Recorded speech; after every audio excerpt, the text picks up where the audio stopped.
Hola amigos, mi nombre es Aníbal Malyer y estoy dedicado a la enseñanza preuniversitaria en Lima, Perú. Muy contento de estar nuevamente con ustedes para un nuevo vídeo. Esta vez un tema súper importante como es leyes de Newton. Para conocer la ley de Newton, lo primero que debemos saber es el concepto de fuerza. ¿Qué es una fuerza? Así que vamos a empezar por ahí. Nosotros intuitivamente sabemos lo que es una fuerza. Reconocemos que hay fuerza cuando, por ejemplo, empujamos el carrito del supermercado, levanto mi mochila para irme a la universidad, si estoy sacando a pasear a mi perro y no quiere avanzar y jalo la cadena, sé que hay una fuerza. Cuando tengo un trapo y lo tuerzo, sé que hay una fuerza. Pero ¿cómo decir todos esos casos que son fuerza en palabras? Lo físico, para poder referirse a todas las formas como un cuerpo interactúa con otro, como un cuerpo le aplica fuerzas a otro, usando una palabrita justamente que es muy útil en este tema, que es la palabra interacción. Cuando usamos la palabra interacción nos referimos a las formas como un cuerpo interactúa o actúa sobre otro, y eso me permite poder explicar o referirme a lo que es una fuerza. La medida en la que un cuerpo actúa sobre otro, la medida en la que un cuerpo interactúa sobre otro, eso es lo que mide una fuerza. Si me preguntaran qué es una fuerza, entonces en palabras lo podemos decir así. Vamos a acompañar por acá. Una fuerza es una cantidad física vectorial. Vectorial significa que tiene dirección, que tiene sentido. Y la fuerza lo que hace es medir la interacción entre dos cuerpos. Una interacción es la acción recíproca entre dos cuerpos. Al empujar, jalar, torcer un cuerpo, entonces hay una interacción entre cuerpos, y eso, esa medida de esa interacción, qué tan grande, pequeña es esa interacción, qué tan intensa, alta o baja es esa interacción, entonces eso es lo que mide la fuerza. Para que haya fuerza siempre es importante recordar que tienen que haber dos cuerpos. ¿Qué pasaría si un cuerpo está aislado en el espacio y no interacciona con nada? Entonces los físicos también se han detenido en analizar ese caso y han denominado así: partícula libre, aquel cuerpo que no interacciona con otros. ¿Cómo sería un cuerpo que no interacciona con otros? Lo más próximo a una partícula libre sería un cuerpo abandonado en el espacio, lejos de la Tierra, de tal manera que no experimente ninguna fuerza con ella, lejos de las estrellas lejanas, por ejemplo como el Sol, y entonces un cuerpo que no recibe ninguna interacción, eso es una partícula libre. Entonces, para que haya fuerza tiene que haber dos cuerpos que interaccionan entre sí, y si un cuerpo estuviese solo y no interacciona con nadie, le vamos a denominar partícula libre. En el mundo macroscópico, es decir, en el mundo que vemos a nuestro alrededor, vamos a encontrar dos tipos de fuerza. Las llamadas por contacto, por ejemplo, cuando golpeas el costal en un entrenamiento de box, y a distancia, cuando, por ejemplo, saltas de un balcón y te aproximas hacia la tierra. Cuando saltas del balcón, tú caes porque la tierra te atrae. Ahí hay una fuerza entre la persona y la tierra, pero sin embargo no había contacto en el momento inicial, entonces hay una fuerza a distancia. Hay que aquí recordar o anotar de que en el mundo microscópico, ojo, esto es en el macroscópico, en el mundo que vemos alrededor, en el mundo microscópico no hay fuerzas por contacto, todas en realidad son a distancia. Bueno, el hombre a lo largo del tiempo ha encontrado muchas fuerzas y las ha ido clasificando. Debemos saber cuáles son las fuerzas fundamentales que existen en la naturaleza. Todas las fuerzas que se ven en el mundo macroscópico y microscópico, el hombre, los científicos lo han agrupado de esta manera, en tres fuerzas fundamentales. La primera es la fuerza gravitatoria, y podemos decir sobre ella que la fuerza gravitatoria se debe a la masa de los cuerpos. Todo cuerpo que tiene masa tiene fuerza gravitatoria.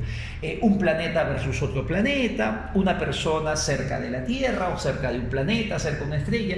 Todo cuerpo que tenga masa va a experimentar siempre una fuerza gravitatoria. Sobre esto hablaremos en detalle cuando lleguemos al tema de gravitación universal, pero debemos saber por ahora de que la fuerza gravitatoria depende de la masa. Ahora, sigamos por acá. Esa fuerza gravitatoria debemos saber que es la de más largo alcance. Se considera la de más largo alcance. Imagínate que la fuerza del Sol, por ejemplo, llega hasta Plutón y pasa todavía del sistema planetario solar. Llega, por ejemplo, hasta el cometa Halley, que se aleja mucho. Entonces, la fuerza gravitacional es de largo alcance. Se considera de largo alcance comparada con sus otras compañeras, otras fuerzas que hay en la naturaleza. En compensación, en contraste con ser la de mayor alcance, es la de menor intensidad. Le podemos poner 1 a la fuerza gravitatoria y obviamente vamos a ver después las otras. En algunos libros prefieren a la fuerza más intensa, al contrario de ponerle como 1, y a la gravitatoria ponerle 10 a la menos 38. Aquí vamos a optar mejor para que sea más entendible. Menor intensidad 1, que sea esa la base, y vamos a ver las otras qué tan intensas serán. En la vida real, en el mundo real, ¿cuáles son fuerzas gravitacionales? La primera es esa fuerza con la cual la Tierra atrae al cuerpo, que su nombre correcto es fuerza gravitatoria. En los libros se define al peso como el módulo de esa fuerza, pero voy a usar aquí la palabra peso entre comillas, con ese significado que gente en la vida diaria le da, ¿no? Si te hablan del peso, tú hablas de esa fuerza con la que... Entonces voy a poner así, el peso, haciendo referencia a la fuerza con la cual un planeta jala a los cuerpos que están en su superficie. Las mareas, cuando vemos que el agua sube porque la luna está llena, es porque justamente hay una atracción de la luna hacia el agua que levanta el nivel del agua. Esas fuerzas son producidas también o son de origen gravitatorio. Y la atracción entre los astros, entre estrellas, planetas, cometas, la atracción entre astros es de origen gravitatorio. El segundo tipo de fuerza fundamental se llama la fuerza electrodébil. Fuerza electrodébil se llama desde el año 1979, en que justamente recibe el premio Nobel de Física estos científicos, Sheldon Lee, Steven Weber y Abdul Salam, los dos primeros norteamericanos y el último de origen pakistaní. Estos señores hicieron una unificación entre las llamadas fuerzas electromagnéticas que ya se conocían y las fuerzas nucleares débiles que también ya se conocían. Y estas dos fuerzas entonces las unifican y a partir de este año 1979 se considera la fuerza electrodébil. Vamos a ver un poco de las fuerzas electromagnéticas. Las fuerzas electromagnéticas se debe a lo que se llama la carga eléctrica de los cuerpos, esa carga que tú has visto en química, carga positiva de los protones, carga negativa de los electrones. Esta fuerza electromagnética constituye la mayoría de las fuerzas que hay en la vida diaria, como por ejemplo la tensión en una cuerda, en un cable, la fuerza de contacto cuando te apoyas en una pared, te apoyas en el piso, la fuerza de rozamiento que encuentras cuando un cuerpo se traslada en una superficie, cuando caminas, cuando manejas una bicicleta. La fuerza de rozamiento que permite la rodadura, que permite el caminar, son fuerzas de origen electromagnético. La viscosidad, si un cuerpo se mueve en el interior de un líquido, la tensión superficial que se forma en la superficie de los líquidos donde se paran los insectos, también se debe a un origen electromagnético. No hay aquí características de mayor fuerza o menor fuerza, simplemente podemos decir que es la fuerza que más aparece en nuestra vida diaria. Si tuviéramos que recordar qué fuerzas, o tenemos que escoger qué fuerzas actúan a nuestro alrededor, debemos recordar que todas las fuerzas que nosotros percibimos son de origen electromagnético, exceptuando la fuerza gravitatoria que comúnmente llamamos peso. La fuerza nuclear débil es una fuerza que se debe a una propiedad que tienen los quarks, que los físicos hoy en día han llamado carga de color. No es que haya color a ese nivel y no es la misma carga que nosotros vemos en positivo o negativo, sino son una propiedad que tienen los quarks y los físicos lo han llamado así, y esto será de repente materia de otro vídeo y se llama carga de color que está en los quarks. ¿Dónde se ve la fuerza nuclear débil? El ejemplo más conocido de nuclear débil y creo que es más cercano a nosotros es la desintegración beta, lo que llaman la emisión de rayos beta. Recuerda de eso de rayos alfa, beta, gamma. La desintegración beta, los rayos beta son consecuencia de esta fuerza nuclear débil que se presenta dentro del núcleo atómico. Esta fuerza nuclear se origina así, y uno de los ejemplos más conocidos es lo que ocurre con el carbono 14. En el carbono 14, por ejemplo, mira por acá, que se representa así. El carbono 14 tiene este tipo de nomenclatura. 6 quiere decir que tiene 6 protones. Me voy a imaginar 6 protones que los he puesto acá con azul. Y tiene 14 que son la cantidad total de partículas que tiene en su núcleo atómico. 6 son protones y los otros 8 son neutrones, que los he puesto con color verde. Resulta que el carbono 14 es un átomo inestable, es un isótopo del carbón inestable. Este átomo, que es muy inestable, justamente es el que se usa para medir la antigüedad de los restos fósiles que se encuentran en la naturaleza, que se encuentran, bueno, en las ruinas. ¿Cómo se sabe que, por ejemplo, el señor de Zipán tiene tantos años de antigüedad? De repente tú has escuchado que es por su carbono 14. Resulta que la cantidad de carbono 14 que tiene todo cuerpo vivo, todo ser vivo, se va aproximadamente unos 5.530 años tienen que pasar para que se reduzca a su mitad.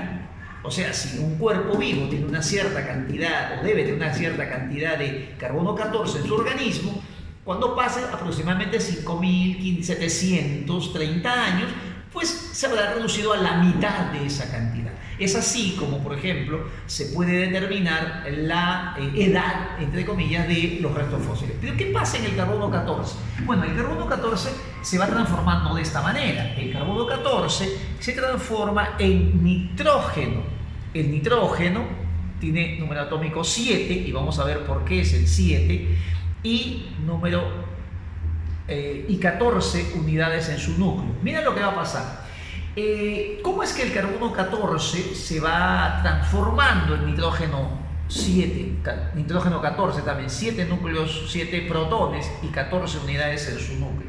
Lo que ocurre es lo siguiente, mira bien, teníamos 6 protones en el núcleo de carbono y 8 neutrones. Lo que va a pasar en este carbono es que uno de esos neutrones, vamos a suponer que este neutrón que está aquí, se transforma en un protón, en un electrón y en un antineutrino. Ese neutrón se parte, se divide en un protón, un electrón y un antineutrino. El protón se queda en el núcleo, por eso es que ahora son 7 protones. Ya como es 7 protones, tiene que haber cambiado el átomo, ya no es carbono, es nitrógeno, pero siguen siendo 14 unidades. Ese electrón sale disparado, que es lo que llamamos rayos beta, y un antineutrino que prácticamente no tiene masa.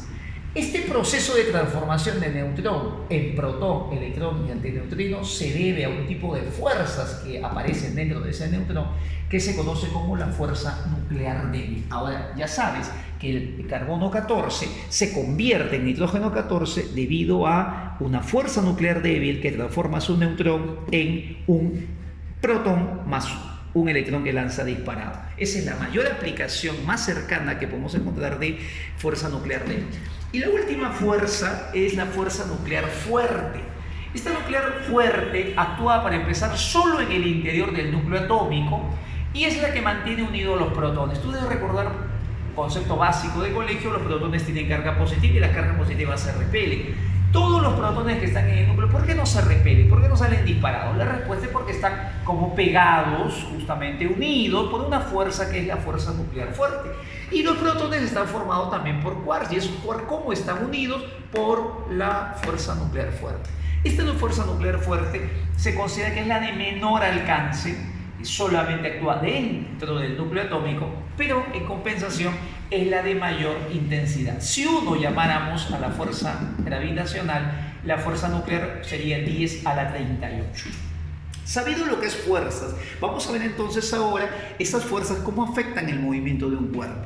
La primera ley de Newton se refiere a esta expresión. Esta es la primera ley de Newton. Newton enuncia lo siguiente: todo cuerpo se mantiene en reposo o en movimiento rectilíneo con velocidad constante, conocido como MRU, mientras no exista una fuerza externa, una fuerza de afuera que lo obligue a cambiar. Antes de seguir, brevemente una explicación por acá. Hay dos tipos de fuerza, debemos reconocer que hay dos tipos de fuerza, las fuerzas internas y las fuerzas externas. Si estoy parado frente a ustedes y mi brazo, por ejemplo, no se cae, es porque mi brazo está unido a mi cuerpo por fuerzas. Hay las células que están unidas, están generando fuerzas que mantienen el cuerpo o el brazo unido a mi cuerpo. Entonces, eso es una fuerza interna. Pero si de pronto alguien me tira una pelota que viene de afuera y me golpea, eso es una fuerza externa. Newton se refiere no a las fuerzas internas dentro del cuerpo, sino a las fuerzas externas. Entonces, volvamos a las fuerzas externas. ¿Qué pasa si un cuerpo no tiene fuerzas externas. Todo cuerpo se debe mantenerse en reposo o MRU mientras no existe fuerzas externas, no existe ninguna fuerza externa que lo obligue a cambiar. Aquí en la primera ley de Newton se deja de manifiesto que es la fuerza la que obliga a cambiar el cuerpo. Si no hubiese fuerza, el cuerpo debe mantenerse en reposo o MRU. Este concepto de el mantenerse en reposo o en MRU ya había sido manejado primero por Galileo y Newton lo toma básicamente para explicar, por ejemplo, por qué la luna no cae sobre la Tierra. Cuenta el mito de que Newton dormía bajo un árbol de manzana, le cae una manzana y al ver la luna se pregunta, pero la luna ¿por qué no cae igual que la manzana? La explicación que da Newton es esta. La luna tiene una velocidad y si no hubiese la fuerza de la gravedad entre la Tierra y la luna, entonces sin fuerza gravitacional la luna debería mantenerse en línea recta con velocidad constante. Esa es la ley de la inercia. Todo cuerpo que esté en movimiento, si no hubiese fuerza, debe mantenerse en línea recta con velocidad constante. Pero si hay una fuerza, esa fuerza obliga al cuerpo a cambiar su velocidad. Entonces debemos saber de que todo cuerpo, si no hay fuerzas y está en reposo, debe mantenerse en reposo. Y si está en movimiento, debe continuar en línea recta con velocidad constante. A raíz de este concepto, o bueno, de esta ley de Newton, se llegan a estas conclusiones. En primer lugar, vamos a comentar esto. Todo cuerpo, ¿qué pasa si no hay fuerzas externas actuando sobre él? ¿Qué pasa cuando un cuerpo está libre de fuerzas? En ausencia de fuerzas, ¿qué debe pasar? Bueno, todo cuerpo libre de fuerzas tiene que estar en reposo con velocidad constante y a esto se le conoce como su estado natural. Eso debemos entender. La materia, un cuerpo, si no hay fuerza debe estar en su estado natural, debe estar en reposo, velocidad constante. La fuerza es el agente externo que obliga al cambio. Esta tendencia de todo cuerpo a conservar su estado natural, si actúa una fuerza, sale de su estado natural, deja el reposo, deja el MRU, y si la fuerza desaparece, vuelve, regresa a su estado natural. Sin fuerzas, en su estado natural, con fuerzas, obviamente se altera. Esta tendencia del cuerpo a conservar su estado natural es una propiedad que hoy en día se reconoce y se le llama inercia. La inercia entonces es la propiedad que todo cuerpo tiene de conservar siempre el reposo o el MRU si no tiene fuerzas externas.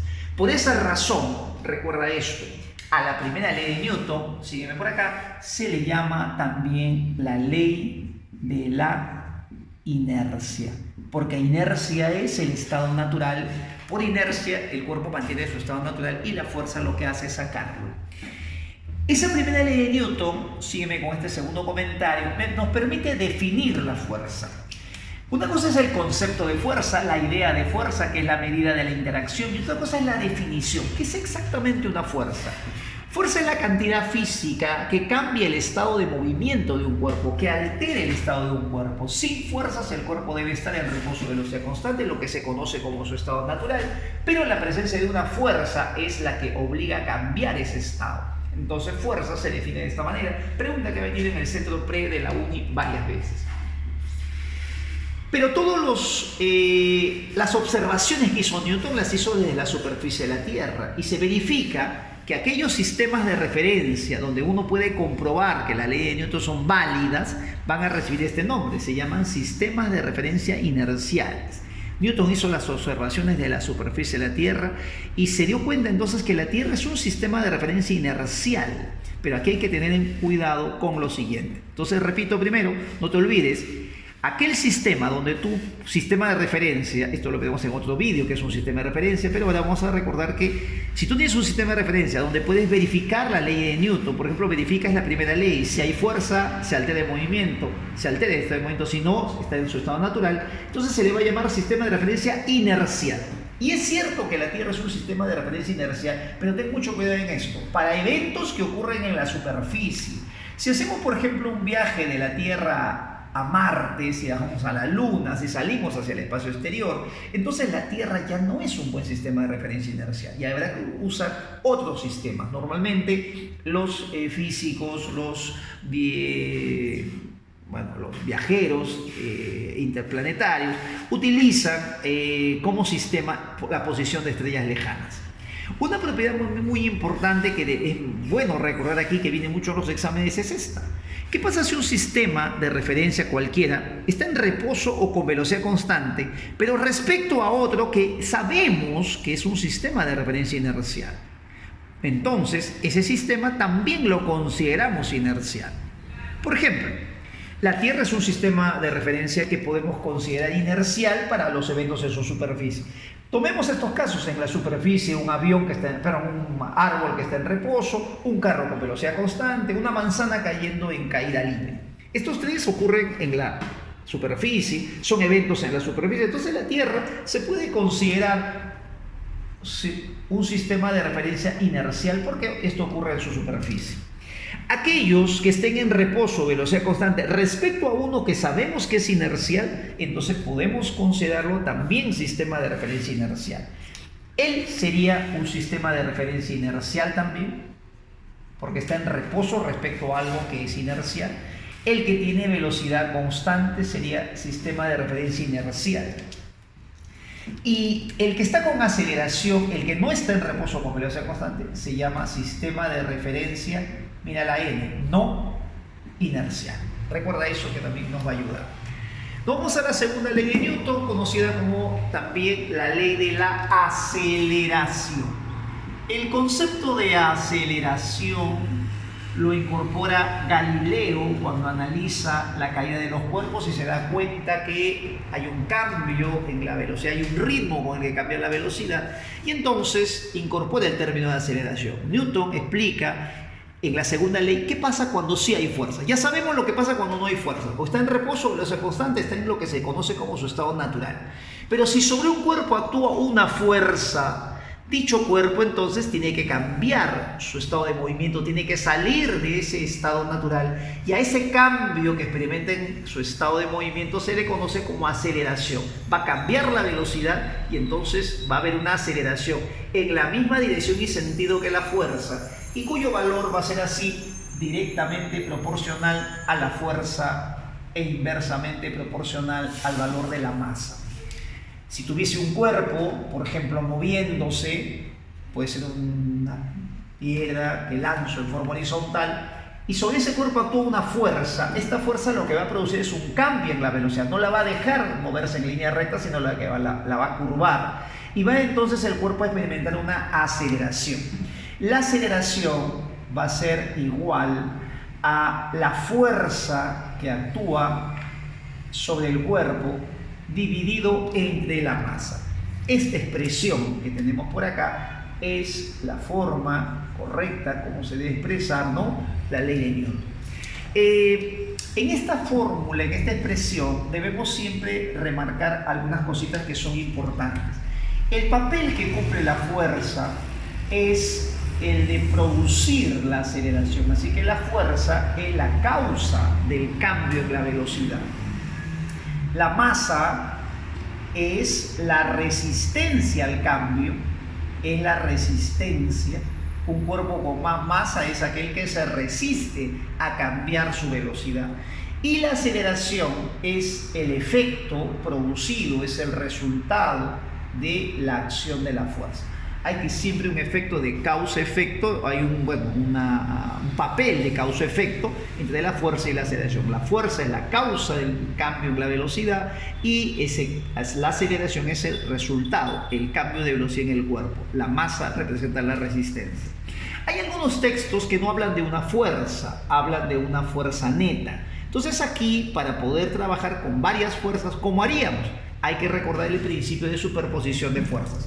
El efecto producido por varias fuerzas sobre un cuerpo es equivalente al de una sola, que vamos a llamar fuerza neta o resultante. Por ejemplo, si yo tuviera varias fuerzas actuando sobre un cuerpo, puedo reemplazar todas estas fuerzas por una sola, que es la fuerza neta. Pues el efecto de una fuerza neta es justamente el efecto igual, como dice la ley de arriba, de una sola. Así que volvamos un instante por acá. Cuando decimos sobre un cuerpo actúa una fuerza, eso quiere decir que puede ser una sola fuerza o puede ser la resultante de varias que se ha convertido en una sola, que es la fuerza neta. Por eso algunos libros hablan de una fuerza y otros hablan de fuerza neta. El proceso es equivalente. Vamos con la tercera ley de Newton. La tercera ley de Newton nos dice que si dos cuerpos interaccionan, dos cuerpos que se están interaccionando, jalando, empujando, torciendo, entonces uno de ellos va a aplicar una fuerza de acción. A toda fuerza de acción aplicada por un cuerpo existe una fuerza de reacción, una respuesta de igual magnitud y dirección, pero de sentido contrario. Como a toda fuerza de acción hay una reacción, entonces a esta tercera ley de Newton también se le llama la ley de acción y reacción. Veamos un caso de la vida real. Un joven, una persona, se pone un guante de box, golpea un saco y entonces en el momento del impacto, aquí cuando impacta, hay una interacción de dos cuerpos. Un cuerpo golpea al otro. Eso es una interacción. Ahí entonces debe haber una acción y una reacción.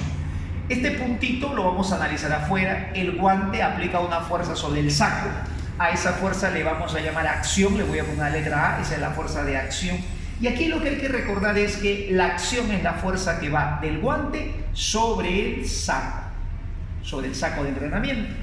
Y cuando el saco recibe la acción, el saco responde con una reacción. Entonces le vamos a llamar R a esa fuerza de reacción que va sobre el guante. Y sería ahora R la reacción sobre el guante. Lo que podemos notar en la acción y la reacción es que tienen el mismo módulo, tienen la misma dirección, la misma línea de acción y tienen sentidos contrarios. Entonces, cuidado con estas preguntas teóricas. La acción y reacción, recuerda primero, son opuestos, son fuerzas opuestas. Nunca vayas a decir que son iguales. La acción y la reacción son opuestas. Observa también que la acción va sobre el saco y la reacción va sobre el guante. Entonces actúan siempre en cuerpos diferentes. Y como están en cuerpos diferentes, recuerda esto, no se pueden equilibrar. La fuerza que actúa del guante sobre el saco, esa fuerza que recibe el saco, de repente se equilibra con otras fuerzas, la tensión, su peso del saco. Pero no se equilibra la acción del guante con la reacción del saco. Eso no. Entre sí, la acción y la reacción nunca se equilibran. Y un último detalle importante. Si la fuerza del guante sobre el saco es una fuerza de contacto, es una fuerza de origen electromagnético, la reacción del saco sobre el guante también debe ser electromagnética, o sea, de la misma naturaleza. No puede ser que una sea gravitatoria y la otra electromagnética o viceversa. O las dos son gravitatorias, las dos son electromagnéticas, siempre son de la misma naturaleza.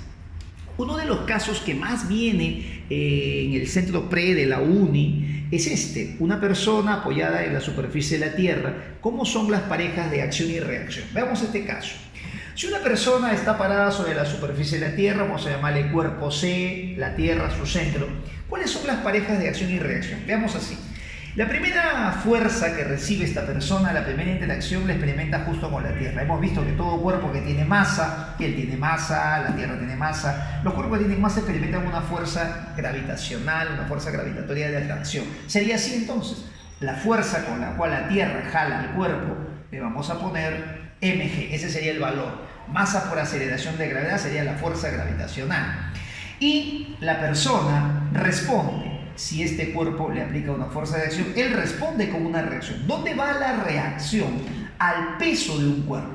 Bueno, la reacción a esa fuerza gravitatoria o peso del cuerpo es otra fuerza de la misma magnitud, pero que va en la misma, va en la misma dirección, con la misma magnitud, pero que va en sentido contrario y que va sobre el otro cuerpo. Si la acción va sobre el cuerpo, sobre la persona, la reacción va sobre la Tierra. La reacción va sobre la Tierra. Esta es una pregunta que muchos se confunden. La reacción a lo que llamamos peso, a la fuerza gravitatoria, no está en el piso, sino está en la Tierra. La Tierra y la persona interaccionan, la Tierra jala a la persona y la persona jala a la Tierra. ¿Sí? Todos nosotros, los que estamos mirando este vídeo también, jalamos a la Tierra y la Tierra nos jala. Ahí hay una pareja de acción y reacción. Para que lo recuerden, le voy a poner así. Esta sería la acción y esta sería la reacción. En realidad cualquiera puede considerar acción, cualquiera reacción, no hay un orden necesariamente, pero podemos de repente por nuestro sentido común llamarle de repente esta la acción y la reacción. Cuando la persona se apoya en el piso, los pies de la persona aplican una fuerza sobre la superficie. Las moléculas del pie aplican una fuerza sobre la superficie y esa fuerza de contacto nosotros le acostumbramos a llamar normal. Si los pies aplican una fuerza sobre el piso responde con una fuerza y esa fuerza también es una normal. Tienen la misma magnitud, tienen la misma dirección, pero tienen sentidos contrarios. Si esta fuera la acción que le está aplicando los pies a la superficie, esta sería la reacción de la superficie sobre los pies. Pregunta típica de exámenes, preguntan si la fuerza gravitatoria y la normal son pareja de acción y reacción. La respuesta, ellas no son pareja. La pareja de acción y reacción está aquí, esta es la fuerza gravitatoria, esta es su pareja en la Tierra. La normal, con la normal también es su pareja. La acción es la que aplica el pie sobre la superficie y la superficie sobre el pie sería su reacción. Ellos de azul son pareja, ellos de rojo son pareja. Recuerda, ellos no son pareja de acción y reacción, simplemente son dos fuerzas que actúan sobre el cuerpo y que de repente, si estuviesen en equilibrio, serían iguales. Si estuvieran saltando, una podría ser mayor a la otra. Otro detalle importante, mira, las dos son gravitatorias, las dos son electromagnéticas. Ellas no pueden ser pareja de acción y reacción porque son de naturaleza diferente. Bien, de esta manera hemos terminado el primer vídeo de leyes de Newton. Te invito a continuar con el siguiente, que va a ser de equilibrio de una partícula para hacer problemas de estática con estos conceptos. Nos vemos, chao.